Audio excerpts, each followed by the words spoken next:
महत्त्वाची बातमी। रोहित पवार यांच्याकडून माणिकराव कोकाटे यांचे आणखी 2 व्हिडिओ सोशल मीडियामध्ये पोस्ट करण्यात आले।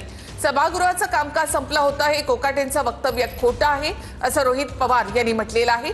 जाहिरात स्किप करण्यासाठी 42 सेकंद लागतात का असं रोहित पवारांनी म्हटलं।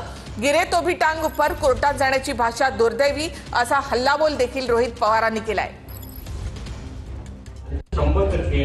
आदिवासी समाज आणि लाभार्थ्यांप्रती प्रचंड सहानुभूती असतो। कोणत्याही आदिवासी समाजाला अन्याय होणार नाही, चुकीच्या गाई खरेदी केल्या नाही आणि लाभार्थ्यांना प्राधान्य देऊन लाभार्थ्यांच्या माध्यमातून निवडले असल्यामुळे आज रोजी दुधाचं संकलन सुद्धा वाढलेलं आहे आणि तो संकल्प आदिवासी विभागात।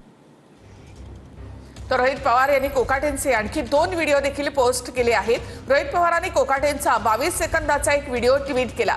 सभागृहाचं कामकाज संपलं होतं हे वक्तव्य खोटं असल्याचं रोहित पवार यांनी म्हटलेलं आहे। जाहिरात स्किप करण्यासाठी 42 सेकंद लागतात का असा सवाल देखील रोहित पवारांनी केलाय।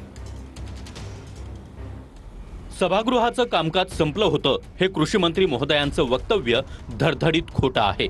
आदिवासी बांधवांना दुधाळ जनावरं देण्याचा अत्यंत महत्त्वाच्या विषयावर सभागृहात चर्चा सुरू होती, पण ओसाड गावच्या पाटलांना या चर्चेत रस नसावा। आणि मला सांगा, पत्त्याची कोणती जाहिरात स्किप करण्यासाठी 42 सेकंद लागतात हो? विजताना दिव्याची ज्योत मोठी होते तसंच काहीसं कोकाटे साहेबांचं झालंय। आज राजीनामा देऊन शेतकऱ्यांवर ते उपकार करतील असं वाटत होतं, पण गिरे तो भी टांग ऊपर अशी त्यांनी भूमिका घेत कोर्टात जाण्याची भाषा केली हे दुर्दैव आहे। मंत्री महोदय स्वतःला वाचवण्यासाठी आज जेवढा खटाटोप करत आहेत त्यापेक्षा दिलेल्या पदाला न्याय देण्यासाठी केला असता तर ही वेळ आली नसती।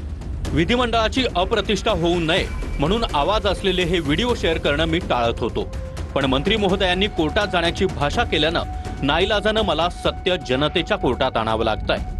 आता चौकशी करायची आहे तर कृषी मंत्री पत्ते खेळत होते की नाही याची ही चौकशी करावी आणि ही चौकशी निष्पक्ष पद्धतीनं होण्यासाठी नैतिकता दाखवून कोकाटे साहेबांनी मंत्रिपदाचा राजीनामा द्यावा।